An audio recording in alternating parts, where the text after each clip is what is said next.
ನೋಡಿ ಗಾಯ್ಸ್, ನಾನು ರಕ್ಷಿತಾ ಕೊನೆಗೂ ಮನೆಗೆ ಬಂದಿದ್ದಾರೆ. ಬಹುದಿನದ ಆಸೆ ಫಲಿಸಿತಮ್ಮ.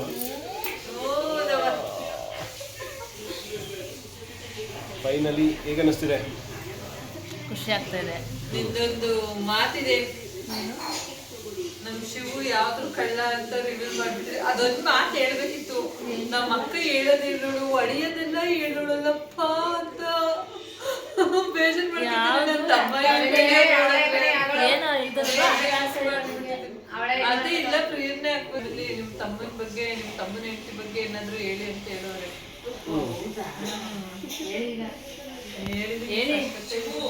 ಹೇಳಿ.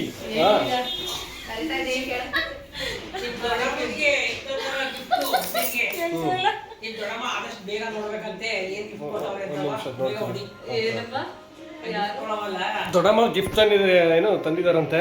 ಅದೇನು ಅಂತ ನೋಡೋಣ, ನೋಡ್ಬಿಡು ಅಂತ ಹೇಳ್ತಾರೆ. ನನಗೇನು ಗಿಫ್ಟ್ ತಂದಿದ್ದಾರೆ ಅಂತ. ಓಕೆ, ಈಗ ಒಂದು ಸೆಕೆಂಡ್ ಇಲ್ಲಿಗೆ ತಂದ್ಬಿಡ್ತೀನಿ ಎಲ್ಲ ಹಾಲ್ಗೆ. ಗಿಫ್ಟ್ ಅನ್ಬಾಕ್ಸಿಂಗ್ ಮಾಡೋಣ. ನೋಡೋಣ, ಇದು ಏನಿಲ್ಲ, ಕ್ಯೂರಿಯಾಸಿಟಿ. ಈಗ ಕಂಟೆಂಟ್ ತಗೋಬೇಕು. ಹಾಗೆ ಫ್ರೆಂಡ್ಸ್, ನೀವು ರೀಲ್ಸಲ್ಲೆಲ್ಲ ನೋಡಿರ್ತೀರ ಪಟಾಕಿ ಹೊಡೆದಿರೋದೆಲ್ಲ. ನೈಟ್ ಟೈಮಲ್ಲಿ ನಾನು ಬಂದಿರೋ ದಿನ ಏನಂತಂದರೆ ಸರ್ಪ್ರೈಸಾಗಿ ಶಿವು ಅವರು ಮತ್ತು ರಮ್ಯಾಕ ಸೌಮ್ಯಕ ಮನೆಯವರೆಲ್ಲ ಒಂದು ಸರ್ಪ್ರೈಸ್ ಕೊಟ್ಟರು. ನಾನು ಬಂದಾದಮೇಲೆ ನೈಟಲ್ಲಿ ಸಡನ್ನಾಗಿ ಕೆಳಗೆ ಕರ್ಕೊಂಡೋದ್ರು. ಕೆಳಗೆ ಕರ್ಕೊಂಡೋದ ತಕ್ಷಣ ಟೆರೆಸ್ ಮೇಲಿಂದ ಪಟಾಕಿ ಹೊಡೆದ್ರು. ಒಂಥರ ಫುಲ್ ಖುಷಿ ಆಯಿತು ನನಗೆ. ಒಂಥರ ಎಕ್ಸೈಟ್ಮೆಂಟಿಂದ ಹೋದೆ. ಎಕ್ಸ್ಪೆಕ್ಟ್ ಮಾಡಿರಲಿಲ್ಲ ನಾನು ಈ ಥರ ಒಂದು ಸರ್ಪ್ರೈಸ್ ಕೊಡ್ತಾರೆ ಅಂತ. ಸಿಕ್ಕಾಪಟ್ಟೆ ಖುಷಿ ಆಯಿತು ನನಗೆ. ಅದೆಲ್ಲ ಲೈಟ್ ಆನ್ ಆಗಿದ್ದಿದ್ದು, ನಾವು ಕತ್ಲೇಲಿ ನಿಂತಿದ್ದು, ಒಂಥರ ಡಿಫ್ರೆಂಟ್ ಫೀಲಿಂಗು. ಅವತ್ತು ಬಂದಿದ್ದ ದಿನ ಈ ಥರ ಒಂದು ಎಕ್ಸ್ಪೀರಿಯೆನ್ಸ್ ಆಗಿದ್ದು ನನಗೆ ಲೈಫ್ ಟೈಮ್ ಮೆಮೊರೇಬಲ್ ಆಗಿತ್ತು. ಸಖತ್ ಖುಷಿ ಆಯಿತು ತುಂಬ. ಡೆಫಿನೆಟ್ಲಿ ಇದನ್ನೆಲ್ಲ ನಮ್ಮ ಮನೆಯವ್ರು ನೋಡಿದಾಗ ಒಂಥರ ಸಿಕ್ಕಾಪಟ್ಟೆ ಖುಷಿ ಪಡ್ತಾರೆ. 3 ಮಂತ್ಸಿಂದ ಎಲ್ಲರೂ ನಮ್ಮ ಮನೆಯವರು ಅಷ್ಟೇ, ಅಮ್ಮ, ನಮ್ಮ ಮಮ್ಮಿ ಪಪ್ಪ ಆಗಲಿ, ಶಿವು ಅವರು, ಆಮೇಲೆ ರಮ್ಯಾಕ್ಕ ಸೌಮ್ಯಕ್ಕ ಎಲ್ಲರೂ ಅಷ್ಟೇ, ಫ್ಯಾಮಿಲಿಯವರೆಲ್ಲರೂ 3 ಮಂತ್ಸಿಂದ ಓಡಾಡಿ ಸಿಕ್ಕಾಪಟ್ಟೆ ಟಯರ್ಡ್ ಆಗಿದ್ದಾರೆ. ಮದುವೆ 1 ವೀಕ್ ಅಂತ ಅಂತೂ ಹೆವಿ ಕೆಲಸ ಎಲ್ಲರಿಗೂ. ಅಂಥದ್ರಲ್ಲಿ ಮನೆಗೆ ಬಂದು ರೆಸ್ಟ್ ಮಾಡಿದೆ. ಏನೋ ಒಂದು ಖುಷಿ ಪಡಿಸ್ಬೇಕು ಅಂತ ಇದೊಂದು ಸರ್ಪ್ರೈಸ್ ಮಾಡಿದ್ದು ನನಗೆ ನಿಜವಾಗ್ಲೂ ನನಗೆ ಸಖತ್ತು ಖುಷಿಯಾಗಿರೋವಂಥ ಒಂದು ವಿಷಯ.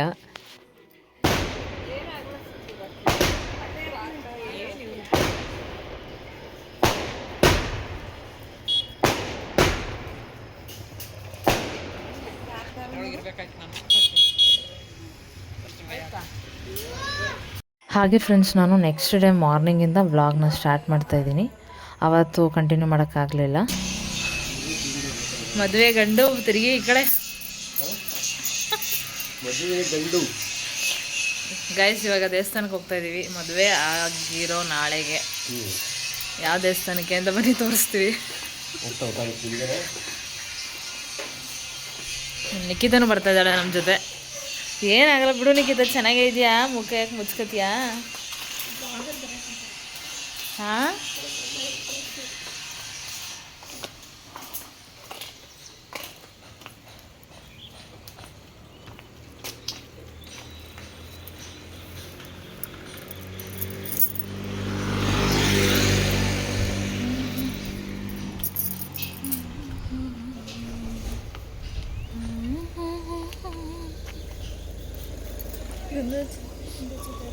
ಹಾಂ ತಗೊಂಬಂದಿರೋದು.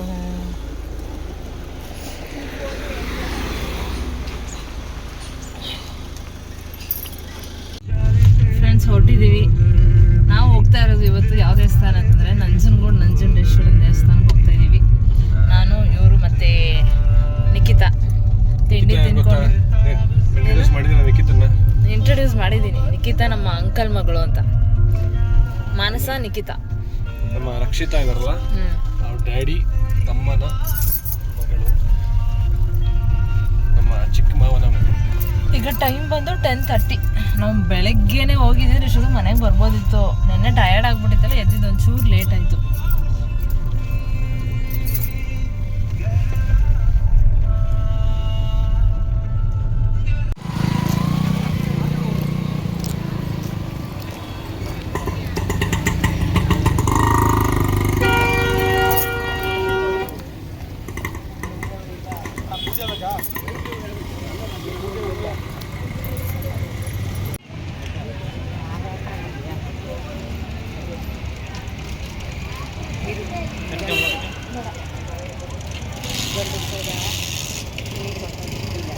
ಮುಡಿಸ್ಬೇಕು.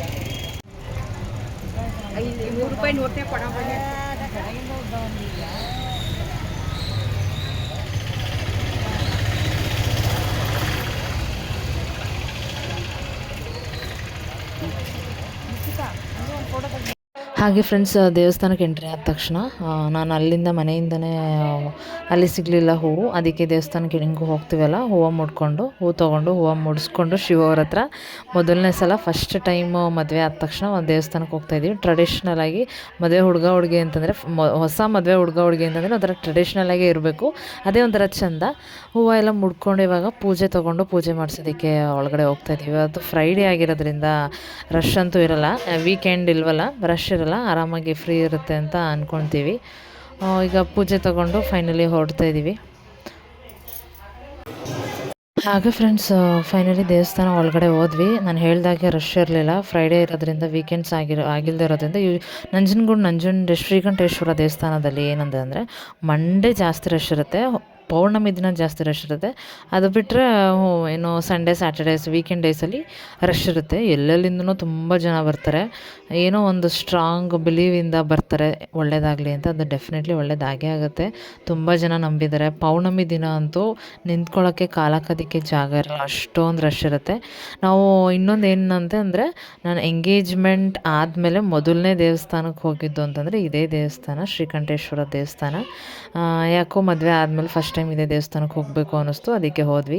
ಅಲ್ಲೆಲ್ಲ ದರ್ಶನ ಎಲ್ಲ ಮುಗಿಸ್ಕೊಂಡು ಇವಾಗ ಹೊರಗಡೆ ಇನ್ನೊಂದು ಗಣಪತಿ ದೇವಸ್ಥಾನ ಇತ್ತಲ್ಲ, ಅಲ್ಲೂ ನಮಸ್ಕಾರ ಮಾಡಿಕೊಂಡು ಪ್ರದಕ್ಷಿಣೆ ಹಾಕ್ಕೊಂಡು ಇವಾಗ ಹೊರಡ್ತೀವಿ. ಹೆಂಗೋ ನಾವು ಮನೆ ಬಿಟ್ಟಿದ್ದೆ 10:30 ಆಗಿತ್ತು, ಇವಾಗ ಆಲ್ರೆಡಿ 12:30 ಆಗಿದೆ.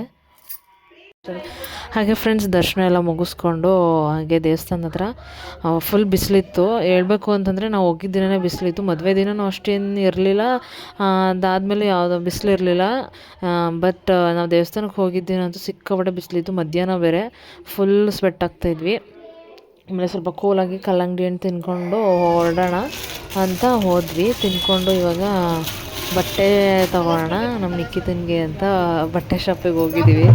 ಹೇಗೂ ಮಧ್ಯಾಹ್ನ 2 ಆಗಿತ್ತು, 1-2 ಆಗಿರಲಿಲ್ಲ, 1:30 ಆಗಿತ್ತು ಅನಿಸುತ್ತೆ. ಅಲ್ಲೇ ಬಟ್ಟೆ ತೊಗೊಳ್ಳೋಣ ಅಂತ ಹೋದಾಗ ಅಲ್ಲಿ ಇಷ್ಟ ಆದರೆ ತೊಗೊಳ್ಳೋಣ, ಇಲ್ಲಾಂದರೆ ಬೇಕಾದರೆ ಸಿಟಿಗೆ ಹೋಗೋಣ ಅಂತ ಜಸ್ಟು ನೋಡ್ಕೊಂಡು ಹೋಗೋಣ ಅಂತ ಹೋದ್ವಿ.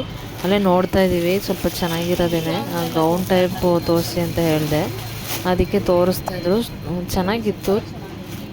ಹಾಗೆ ಇನ್ನೊಂದು ವಿಷಯ ಏನು ಅಂತಂದರೆ, ನಮ್ಮ ಪಪ್ಪನೂ ನಂಜನಗೂಡಿಗೆ ಯಾವುದೋ ಬೇರೆ ಕೆಲಸದ ಮೇಲೆ ಬಂದಿದ್ರಂತೆ. ನಾವು ದೇವಸ್ಥಾನ ಹೋಗೋದ ತಕ್ಷಣ ಏನಂತಂದರೆ ಕಾಲ್ ಮಾಡಿದರು, ಎಲ್ಲಿದ್ದೀರಾ ಅಂತ. ಇವಾಗ ಹೋದ್ವಿ ದೇವಸ್ಥಾನದಿಂದ, ಬಟ್ಟೆ ತೊಗೊಬೇಕಿತ್ತು ಅಂತ ಹೇಳಿದೆ. ಅಷ್ಟರಲ್ಲಿ ನೋಡಿ ಅವರು ಬಂದರು ಸ್ವೀಟ್ ತೊಗೊಂಡು.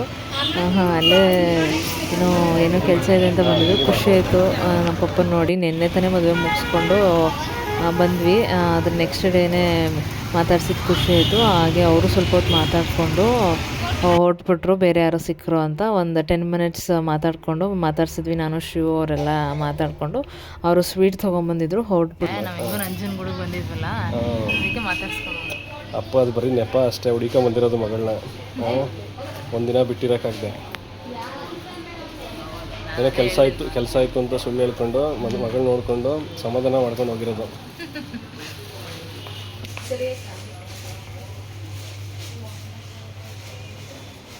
ಸ್ವೀಟೇ ತಿನ್ನಲ್ಲ, ಸ್ವೀಟ್ ಮಕ್ಕಳು ಸ್ವೀಟ್ ಆಗಿರಲಿ ಅಂತ. ಹಾಗೆ ಫ್ರೆಂಡ್ಸ್, ನಾವು ಅಲ್ಲೇ ನಿಕ್ಕಿತನಿಗೆ ಬಟ್ಟೆ ಎಲ್ಲ ತೊಗೊಂಡು, ಅಲ್ಲೂ ಚೆನ್ನಾಗಿತ್ತು, ಇಷ್ಟ ಆಯಿತು, ಅವ್ಳಿಗೂ ಇಷ್ಟ ಆಯಿತು, ನಮಗೂ ಇಷ್ಟ ಆಯಿತು. ಬಟ್ಟೆ ತೊಗೊಂಡು ನಾವೇನು ಮಾಡಿದ್ವಿ, ಡೈರೆಕ್ಟಾಗಿ ಸೌಮ್ಯ ಅಕ್ಕನ ಮನೆಗೆ ಬಂದ್ವಿ. ಸೌಮ್ಯ ಅಕ್ಕನ ಮನೆಗೆ ಯಾಕೆ ಬಂದಿದ್ದೀವಿ ಅಂತ ಹೇಳಿದ್ರೆ, ಅವ್ರ ಮಗ ಇವತ್ತು ಹಾಸ್ಟೆಲಿಗೆ ಹೊರಟ್ಬಿಡ್ತಾಯಿದ್ರು ಕಾಲೇಜಿಗೆ. ಅವ್ರು 1 ವೀಕಿಂದ ಸಂಕ್ರಾಂತಿಯಿಂದ ಹಾಲಿಡೇಸ್ ಇತ್ತಲ್ಲ, ಮದುವೆ ಎಲ್ಲ ಮುಗಿಸ್ಕೊಂಡು ಇವತ್ತು ಹಾಸ್ಟೆಲಿಗೆ ಹೊರಟ್ಬಿಡ್ತಾಯಿದ್ರು. ಅವರು ಮನೆಗೆ ಬಂದಿರಲಿಲ್ಲ, ಅದಕ್ಕೆ ಒಟ್ಟಿಗೆ ಮಾತಾಡಿಸ್ಕೊಂಡು ಮನೆಗೆ ಹೋಗೋಣ ಅಂತ ಅಲ್ಲಿ ಹೋದ್ವಿ. ಸೌಮ್ಯ ಅಕ್ಕ ಅವ್ರಿಗೆ ಫೋನ್ ಮಾಡಿದ್ವಿ, ಅವರು ಆನ್ ದ ವೇ ಬರ್ತಾಯಿದ್ದೀವಿ ಅಂತ ಹೇಳಿದ್ರು. ಅಲ್ಲೇ ಅವ್ರ ಮನೇಲೂ ಸ್ವಲ್ಪ ಟೀ ಕುಡ್ಕೊಂಡು, ಹಾಗೆ ನಿಕ್ಕಿತಂಗೆ ಬಟ್ಟೆ ಕೊಡಿಸಿದ್ವಲ್ಲ, ಅದನ್ನ ಸ್ವಲ್ಪ ಸೌಮ್ಯ ಅಕ್ಕ ಮನೆ ಹತ್ರನೇ ಆಲ್ಟ್ರೇಷನ್ ಕೊಟ್ಬಿಟ್ಟು ಹಾಗೆ ಅಲ್ಲಿ ಆಲ್ಟ್ರೇಷನಿಗೆ ಕೊಟ್ಬಿಟ್ಟು ಅವ್ರನ್ನ ಇಸ್ಕೊಂಬರ್ತೀನಿ ಅಂತ ಹೇಳಿದ್ರಲ್ಲ, ಅಲ್ಲಿ ಕೊಟ್ಬಿಟ್ಟು ನಾವು ಹೊರಟುಬಿಟ್ವಿ. ಅಲ್ಲಿಂದ ಟೈಮು 3 o'clock 2:30 ಆಗಿತ್ತು. ಊಟ ಮನೇಲೆಲ್ಲ ರೆಡಿ ಮಾಡಿದರು, ಹೆಂಗೋ ಹೊರಡ್ತಾ ಇದ್ದೀವಿ, ಟೈಮ್ ಆಗಿದೆ ಅಂತ. ಅಲ್ಲೇ ಹೋಟೆಲಿಗೆ ಹೋದ್ವಿ. ಹೋಟೆಲಲ್ಲಿ ತಿನ್ಕೊಂಡು ಹೊರಡೋಣ, ಹೋಗಿ ರೆಸ್ಟ್ ಮಾಡಿಬಿಡೋಣ. ಬೆಳಗ್ಗೆಯಿಂದ ಸುತ್ತಾಡಿ ಟಯರ್ಡ್ ಆಗಿರುತ್ತೆ ಬಿಸಿಲಲ್ಲಿ ಅಂತ ಅಲ್ಲೇ ಏನಾದರೂ ತಿನ್ಕೊಂಡು ಹೋಗೋಣ ಅಂತ 3 ಜನ ಊಟ ಮಾಡೋಕ್ಕೆ ಕೂತಿದ್ದೀವಿ ಮಧ್ಯಾಹ್ನ. ಆಮೇಲೆ ಏನಂದರೆ ಮಾರ್ನಿಂಗ್ ಹೊರಡುವಾಗ ತಿಂಡಿ ಮಾಡಿದ್ದಿದ್ದು ಒಂದು 10 ಆಗಿತ್ತು. ಸ್ನಾನ ಮಾಡಿ ಪೂಜೆ ಎಲ್ಲ ಮುಗಿಸೋವರೆಗೂ ಲೇಟ್ ಅಂತಂದರೆ ಹೊರಡೋ ಟೈಮಲ್ಲಿ ತಿಂಡಿ ತಿಂದಿದ್ದರಿಂದ ಹೊಟ್ಟೆ ಏನು ಹಸ್ವಾಗ್ತಾ ಇರಲಿಲ್ಲ. ಲೈಟಾಗಿ ಏನಾದರೂ ತಿನ್ನೋಣ ಅಂತ ಬಂದ್ವಿ. ಹೊಟ್ಟೆ ತುಂಬಿತ್ತು. ಹಾಗೆ ಏನಂತಂದರೆ ಫ್ರೈಡ್ ರೈಸ್ ಹೇಳಿದ್ವಿ, 3 ಜನನು ಫ್ರೈಡ್ ರೈಸ್ ತಿಂತಾಯಿದ್ದೀವಿ. ಚೆನ್ನಾಗಿದೆ ಫ್ರೈಡ್ ರೈಸು. ಆಮೇಲೆ ಮದುವೆ ಅಂತೆ, ಅದಕ್ಕೂ ಮುಂಚೆ ಅರಿಶಿನ ಶಾಸ್ತ್ರ, ಅವಾಗೆಲ್ಲ ಬೇಳೆ ಸಾಂಬಾರು ತಿಂದು ಬೇಜಾರಾಗ್ಬಿಟ್ಟಿತ್ತು. ಅದಕ್ಕೆ ಮೀಲ್ಸ್ ಏನೂ ಹೇಳಲಿಲ್ಲ. ಫ್ರೈಡ್ ರೈಸ್ ಚೆನ್ನಾಗಿರುತ್ತೆ ತಿಂದರೆ ಅಂತ ಫ್ರೈಡ್ ರೈಸ್ ತಿನ್ಕೊಂಡು ಮನೆಗೆ ಬಂದ್ವಿ. ಇವಾಗ ಟೈಮ್ ಬಂದು 7:30. ಸುಮ್ಮನೆ ಮಾತಾಡ್ತಾಯಿದ್ವಿ ಎಲ್ಲರೂ ಕೂತ್ಕೊಂಡು. ಎಲ್ಲರೂ ಮಾತಾಡ್ಕೊಂಡು ಟೈಮ್ ಪಾಸ್ ಮಾಡ್ಕೊಂಡು ಟಿ ವಿ ನೋಡ್ತಾಯಿದ್ರು. ಶಿವರು ಹೊರಗೆ ಹೋಗಿದ್ರು, ಏನೋ ಸ್ವಲ್ಪ ಕೆಲಸ ಇದೆ ಅಂತ. ನಾವೆಲ್ಲರೂ ಕೂತ್ಕೊಂಡು ಮಾತಾಡ್ತಾಯಿದ್ದೀವಿ. ಹಾಗೆ ಫ್ರೆಂಡ್ಸ್, ಟೈಮ್ ಬಂದು ಇವಾಗ 8 ಆಗಿದೆ. ರಮ್ಯಕ್ಕ ಅವರು ಎಲ್ಲೋ ಹೊರಗಡೆ ಹೋಗಿದ್ರು. ಆವಾಗ ತಾನೇ ನಾನು ನಿಖಿತ ಕೂತ್ಕೊಂಡು ಮಾತಾಡ್ತಾಯಿದ್ವಿ. ಇವಾಗ ಎಲ್ಲರೂ ಜಾಯ್ನ್ ಆದರು ಮಾತಾಡೋಕ್ಕೆ. ಟೈಮ್ ಪಾಸ್ ಆಯಿತು. ಅಲ್ಲಿವರೆಗೂ ಬೋರ್ ಆಗ್ತಾಯಿತ್ತು. ಇವರು ಬಂದು ಅದು ಇದು ತಮಾಷೆ ಮಾಡಿಕೊಂಡು, ಸೌಮ್ಯಕ್ಕ ಅಂತೂ ಯಾವಾಗಲೂ ನಗಿಸ್ತಾನೇ ಇರ್ತಾರೆ ಏನಾದರೂ ಒಂದು ಮಾತಾಡಿಕೊಂಡು. ರಮ್ಯಕ್ಕನೂ ಅಷ್ಟೇ. ಇಬ್ಬರು ಅಕ್ಕ ತಂಗಿ ಮಾತಾಡಿದ್ರೆ ಎಷ್ಟು ನಗು ಬರುತ್ತೆ ಅಂತಂದರೆ ತಡ್ಕೊಳಕ್ಕೆ ಆಗಲ್ಲ. ಹೇಳ್ತಾ ಇರ್ತಾರೆ ಎಲ್ಲದಕ್ಕೂ ನಗ್ತಾಳೆ ಅಂತ. ನನ್ನ ಮೊದಲಿಂದನೂ ಹಾಗೆ ಹೇಳ್ತಾಯಿದ್ರು, ಎಲ್ಲ ವಿಷಯಕ್ಕೂ ನಗ್ತಾಳೆ ಅಂತ. ಶಿವರು ಹಾಗೆ ಹೇಳ್ತಾಯಿರ್ತಾರೆ. ಒಂದು ಸಣ್ಣ ವಿಷಯ ಆದರೂ ಅದು ತಡ್ಕೊಳಕ್ಕಾಗಲ್ಲ. ಅಂದರೆ ನಗುನ ಜಾಸ್ತಿ ಎಕ್ಸ್ಪ್ರೆಸ್ ಮಾಡಿಬಿಡ್ತೀನಿ ನಾನು. ಆಮೇಲೆ ಇನ್ನೊಂದು ವಿಷಯ ಏನು ಹೇಳಬೇಕು ಅಂತಂದರೆ, ನನಗೆ 100% ಇಲ್ಲಿ ಬೋರ್ ಅಂತ ಆಗಲಿ ಬೇಜಾರು ಅಂತ ಆಗಲಿಲ್ಲ. ಬಟ್ ಹೊಸ್ದಾಗಿ ಬಂದಿರೋ ಜಾಗ ಅಷ್ಟೊಂದು ನನಗೆ ತುಂಬ ಡಿಫ್ರೆನ್ಸ್ ಅಂತ ಅನ್ನಿಸ್ಲಿಲ್ಲ. ಆದರೂ ಏನಂತಂದರೆ ಡೆಫಿನೆಟ್ಲಿ ನಮ್ಮ ಮನೇನ ನಾನು ಸಿಕ್ಕಾಪಟ್ಟೆ ಮಿಸ್ ಮಾಡ್ಕೊತೀನಿ. ಇನ್ನು ಸಡನ್ನಾಗಿ ನಮ್ಮ ಮನೆಯಿಂದ ಬೇರೆ ಮನೆಗೆ ಬಂದು ಅಡ್ಜಸ್ಟ್ ಆಗೋದೇನು ದೊಡ್ಡ ವಿಷಯ ಅಲ್ಲ. ಇವರೆಲ್ಲರೂ ತುಂಬ ಹಳೆ ಪರಿಚಯ ಅನ್ನೋ ಥರನೇ ಇದ್ದಾರೆ. ನಾನು ಹಾಗೆ ಇದ್ದೀನಿ. ಬಟ್ ಏನೇ ಇದ್ದರೂ ಅಪ್ಪ ಅಮ್ಮನ ಮನೆಯವ್ರನ್ನೆಲ್ಲ ಸಿಕ್ಕಾಪಟ್ಟೆ ಮಿಸ್ ಮಾಡ್ಕೊಳ್ಳೋ ಥರ ಅನಿಸ್ತಾ ಇತ್ತು ಅವಾಗವಾಗ. ನನಗೆ ಚಿಕ್ಕ ವಯಸ್ಸಿಂದ ಪಾರ್ಲೆಜಿ ಬಿಸ್ಕೆಟ್ ಅಭ್ಯಾಸ ಬಂದೆ ವಿಡಿಯೋ ಮಾಡ್ತಾ ಬಂದೆ 2 ಮಿನಿಟ್ಸ್ ಅಭ್ಯಾಸ ಆಗ್ಬಿಟ್ಟಿದೆ. ಅಂದ್ರೆ ಇವಾಗ ಒಂಚೂರು ಕಂಟ್ರೋಲ್ ಮಾಡಿದ್ದೀನಿ. ಅವಾಗೆಲ್ಲ 90s ಕಿಡ್ಸ್ ಎಲ್ಲ ಏನಂತ ಕರೀತಾರೆ 2000 ಅವ್ರಿಗೆ. ಅದ್ ಬೇರೆ ಇವಾಗ ಸ್ಟಾರ್ಟ್ ಆಗೈತೆ 90s ಕಿಡ್ಸ್ ಹಿಂಗೆ, 96 ಇಂದ 2000 ವರೆಗೆ ಹಿಂಗೆ ಅನ್ಕೊಂಡು ಎಲ್ರು ಏನ್ ಕರೀದು. ನಂಗೆ ಅಷ್ಟೊಂದು ಬಿಸ್ಕೆಟ್ಸ್ ಇಷ್ಟ ಆಗಲ್ಲ. ಗೊತ್ತಿಲ್ಲ, ನಾನು ಹಂಗೆ ತಿನ್ನಲ್ಲ. ನಾನು ಜಾಸ್ತಿ ಮಾರಿಗೋಲ್ಡ್ ಬಿಸ್ಕೆಟ್ ಇಷ್ಟ. ಅದೊಂಥರ ಲೈಟ್ ಆಗಿರುತ್ತೆ. ಯಾವಾಗ್ಲೂ ಒಂದೊಂದ್ಸಲ ತಿನ್ಬೇಕನ್ಸುತ್ತೆ. ಬಿಸ್ಕೆಟ್ ನಂಗೆ ಅಷ್ಟು ಇಷ್ಟ ಆಗ್ತಿರ್ಲಿಲ್ಲ. ಮಧ್ಯದಲ್ಲಿ ನಂಗೆ ಯಾವ್ದಾದ್ರು 50-50 ಬರ್ತಿತ್ತಲ್ಲ ಖಾರ, ಇವಾಗ ಅದು ಇಷ್ಟ ಆಗಲ್ಲ. ಈಗ ನಂಗೆ ಇಷ್ಟ ಆಗದ್ ನಾನ್ ವೆಜ್. ನಮ್ ರಮ್ಯಂಗಂತೂ ಆಗ್ಲೇ ಬಿರಿಯಾನಿ. ಚಿಕ್ಕವಳಿದ್ದಾಗಂತೂ ನಾನು ನಾನ್ ವೆಜ್ ತಿಂತಾ ಇರ್ಲಿಲ್ಲ. ನಾನು ಶಿವು ಇಬ್ರು ಅಷ್ಟೇ. ನಮ್ಮ ಮನೆ ಏನಾದ್ರು ನಾನ್ ವೆಜ್ ಮಾಡ್ದು ಅಂದ್ರೆ ಇವಾಗ ಅನ್ಕೋತಾ ಇದೀನಿ, ಹೋದ್ನೆಲ್ಲ ಎಷ್ಟು ತಿನ್ಬೋದಿತ್ತು, ಎಷ್ಟು ಅದಕ್ಕೆ ಸುಮ್ನೆ. ನಮ್ಗೆ ಏನ್ ಹೇಳ್ಬಿಟ್ಟಿದ್ರು ಅಂದ್ರೆ ನಾನ್ ವೆಜ್ ತಿಂದ್ರೆ ಮಂದ ಆಗ್ತಾರೆ. ನಮ್ ಡ್ಯಾಡಿ ಚಿಕ್ಕವರಿದ್ದಾಗ ಹಂಗೇನೋ ಹೇಳ್ಬಿಟ್ಟಿದ್ರು. ಅದನ್ನ ಮೈಂಡ್ ಅಲ್ಲಿ ಇಟ್ಕೊಂಡು ಬಹಳ ಬುದ್ಧಿವಂತೆ ಆಗ್ಬಿಡ್ಬೇಕು ನಾನು, ಮಂದ ಆಗ್ಬಿಡ್ತೀನಿ ಅನ್ಬಿಟ್ಟು ತಿಂದೇ ಇಲ್ಲ. ನಮ್ಮ ಮನೇಲಿ ನಾನ್ ವೆಜ್ ಮಾಡಿದ್ರು ಅಂದ್ರೆ ಫುಲ್ ಓವರ್ ಆಕ್ಟಿವ್ ಆಗ್ಬಿಟ್ಟಿದ್ದೀರಾ. Full over acting. ಏನ್ ಗೊತ್ತಾ, ನಮ್ಮನೆ ಮೊಸರನ್ನ, ಅದಕ್ಕೆ ಪಪ್ಸು, ಖಾರ ಬೂಂದಿ ಅಲ್ವಾ, ಅದೇ ತಾನೆ ನನಗೆ ಹಿಂಸೆ ಕೊಡೋದು. ಆಗ್ಬಿಡೋದು ಹೆಂಗೆ ಅಂದ್ರೆ ನಮ್ ಡ್ಯಾಡಿ ಏನಾರು ಮರ್ತ್ಕೊಂಡು ತಗೊಬಂದಿರ್ತಾ ಇರ್ಲಿಲ್ಲ. ನೀವೆಲ್ಲ ನಾನ್ ವೆಜ್ ಮಾಡ್ಕೊಂಡು ತಿಂತೀರಾ, ನನ್ಗೆ ಏನು ಕೊಡ್ಸಲ್ಲ. ಫುಲ್ ಜಗಳ ನಾನು. ಅವಾಗ ಅದ್ ಎಷ್ಟೊತ್ತೊಂದು ರಾತ್ರಿ ಆಗಿದ್ರು ಇವ್ನು ಹೋಗ್ಬೇಕು, ಇವ್ನ್ ಬೈಕಂಡ್ ನನ್ಗೆ ಇವಳಿಂದ ನಂಗೆ ನೆಮ್ಮದಿ ಇಲ್ಲ, ಅಂಗಡಿ ಕಳಿಸ್ತಾರೆ ಬೈಕೊಂಡು ಹೋಗ್ತಾರೆ. ಒಬ್ರು ಕಾಟ ಕೊಟ್ಟಿದ್ಯಾ, ಎಲ್ಲರಿಗೂ ಕೊಟ್ಟಿದ್ಯಾ. ಅಯ್ಯೋ ಅಪ್ಪ ನನ್ನ ಮೇಲೆ ಜಾಸ್ತಿ ಲವ್ ಅವಳಿಗೆ, ನಂದೇ ಜಾಸ್ತಿ. ಹೆಸರೇ ತಪ್ಪ ಹೇಳ್ತಾ ಇದ್ದೀರಾ ನೋಡಿ ಫ್ರೆಂಡ್ಸ್. ಸೌಮ್ಯ ಅಕ್ಕ ಇವಾಗ ಫುಲ್ ಬ್ಯುಸಿ ಆಗ್ಬಿಟ್ಟಿದ್ದಾರೆ. ತಮ್ಮನ ಮದುವೆ ಮುಗಿಸಿದ್ರು. ಮದ್ವೆ ಮುಗಿಸ್ದೆ, ಬೀಗ್ರೂಟ ಇದ್ದಿಲ್ಲ, ಬೀಗ್ರೂಟ ಇದೆ.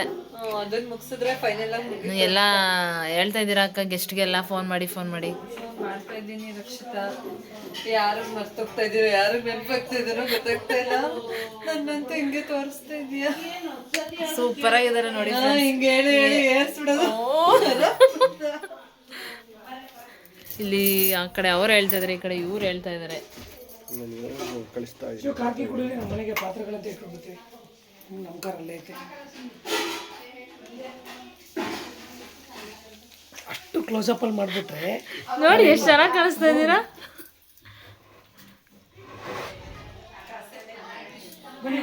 ಪಂ ರಪಂ ಪಪಂ ಆಯ್ತಾ ಎಲ್ಲ ಮುಗೀತಾ? ಮುಗಿತಾ ಇದೆ. ಮುಗಿಯೋದು ಎಲ್ಲಿ, ನಾಳೆನೇ ಮುಗಿಯೋದು. ಇದು ಮುಗಿಯೋಕ್ಕೆ ಆಗಲ್ಲ, ಇದು ಇವತ್ತು ನಡೀತಾನೇ ಇರುತ್ತೆ. ಏನು ಬರ್ದಿದ್ಯಾ? ಗೊಂಬೆನಾ? ವಾವ್ ಫ್ರೆಂಡ್ಸ್ ನೋಡಿ, ಇದು ಅಥರ್ವ ಅಂತೆ, ಗುಣವ್ ಎನ್ಗೌಡ, ಇದು ನಾನಂತೆ ರಕ್ಷಿತಾ ಅತ್ತ ಅಂತ. ಆಮೇಲೆ ಇದು ಮತ್ತೆ ಇದು ರಕ್ಷಿತಾ ಅತ್ತೆ, ಶಿವ ಮಾಮ. ವಾವ್, ಹೆಂಗ್ ಬಿಡ್ಸಿದ್ದಾನೆ ನಮ್ಮ ಮೈದ. ನೀನು ನಾಚ್ಕೋತಾ ಇದೆಯಲ್ಲ, ನನ್ನ ಮುಖ ನೋಡಿದ್ರೆ ನಾಚ್ಕೋತಾ ಇದ್ದಾನೆ ಮೊನ್ನೆಯಿಂದ. ನನಗೆ ಯಾಕೆ ಗೊತ್ತುಂಟು, ನನ್ಗೆ 2 ಕಣ್ತಾನೆ ಇರೋದು. ನನ್ನ ಶಿವ ಅಂತ 3ನೇ ಕಣ್ ಮಾತ್ರ ಹಾಕ್ಬಿಟ್ಟ. ಇವ್ರೆ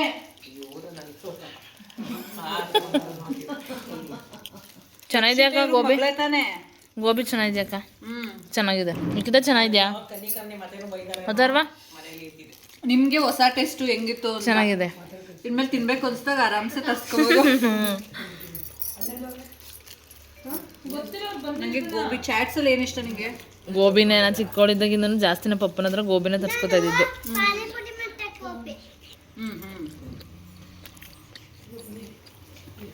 ನಿಮ್ಗೆ?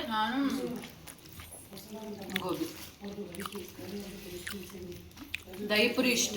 ತಿನ್ನೋವರೆಗೂ ತಿನ್ಬಿಡ್ತೀವಿ. ಆಮೇಲೆ ಒಂಥರ ಆಗುತ್ತೆ, ಅದು ಒಂಥರ ಗ್ಯಾಸ್ಟ್ರಿಕ್, ಊಟ ಸೇರ್ಸಲ್ಲ. ಹೌದು.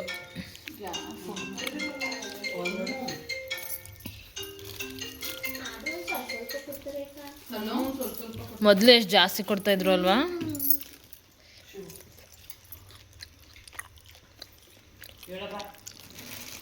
ಇಲ್ಲಿ ಪರವಾಗಿಲ್ಲ, ಕೇರ್ ನಗರದಲ್ಲಿ ಮನುಷ್ಯ ಕಮ್ಮಿ ದುಡ್ಡು ತಗೋತಾರೆ, ಆದ್ರೆ ಇಷ್ಟು ಕೊಡ್ತಾರೆ. ಅದು ಬೇರೆ ತರ ಟೇಸ್ಟ್. ರಮ್ಯಾ ಬಾವನ್ ಕೈಲ ಅಲ್ಲಿಂದ ತರ್ಸ್ಕೊಟ್ಟಿದ್ರು, ನೆನಪೈತ ಪ್ರೆಗ್ನೆಂಟ್.